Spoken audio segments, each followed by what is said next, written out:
এইটো এটা ভাবিব নোৱাৰা পৰিয়ালৰ মানুহ বুলিয়ে নহয় সদিয়াবাসী মানুহ বুলিয়ে নহয় গোটেই সমগ্ৰ অসমৰ মানুহ আজি মৰ্মাহত হৈছে ৰাজীৱ হদিয়াৰ অকাল মৃত্যুত।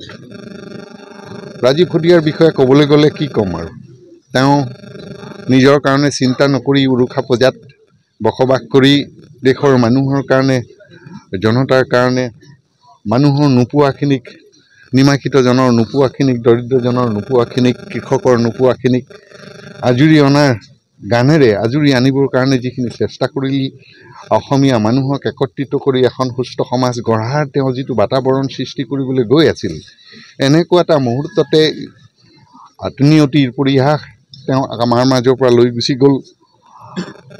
সকলো আজি মৰ্মাহত হৈছোঁ আৰু মোৰ এইখিনিতে অনুৰোধ থাকিল তেওঁৰ গীতেৰে যিখিনি ক'ব খুজিছিল সেইখিনিক যাতে নতুন প্ৰজন্মই তেওঁৰ গীত বুলিয়েই নাভাবি গীতৰ কথাখিনিক কথাখিনিৰ সাৰমৰ্ম বুজি অসমীয়া জাতিটোৰ হকে দেশৰ হকে সমাজৰ হকে অকণমান হ'লেও চিন্তা কৰিবলৈ ৰাজীৱৰ গানেৰে অকণমান চিন্তা কৰক। তেতিয়াহ'লে আমাৰ এখন অসমখন পুনৰ আমি গঢ়িব পাৰিম। তেনেকুৱা এটা পৰিকল্পনা বা তেনেকুৱা এটা চিন্তাৰে ৰাজীৱে যিখিনি কৈ গ'ল সেইখিনি নতুন প্ৰজন্মই জীয়াই ৰাখক।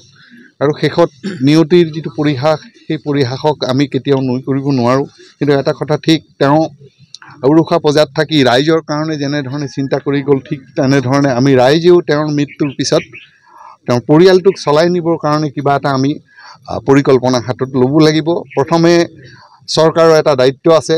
অজস্ৰ ৰাইজে ভালপোৱা এজন শিল্পী অজস্ৰ ৰাইজে মৰম কৰা এজন শিল্পীক সংস্থাপনৰ ক্ষেত্ৰত প্ৰথমবাৰ আমি চৰকাৰৰ ওচৰলৈ ৰাজীৱ হদিয়াৰ পৰিয়ালৰ পত্নী আছে পত্নীক এটা সংস্থাপন দিবৰ কাৰণে আমি চৰকাৰৰ ওচৰত অনুৰোধ কৰিছোঁ।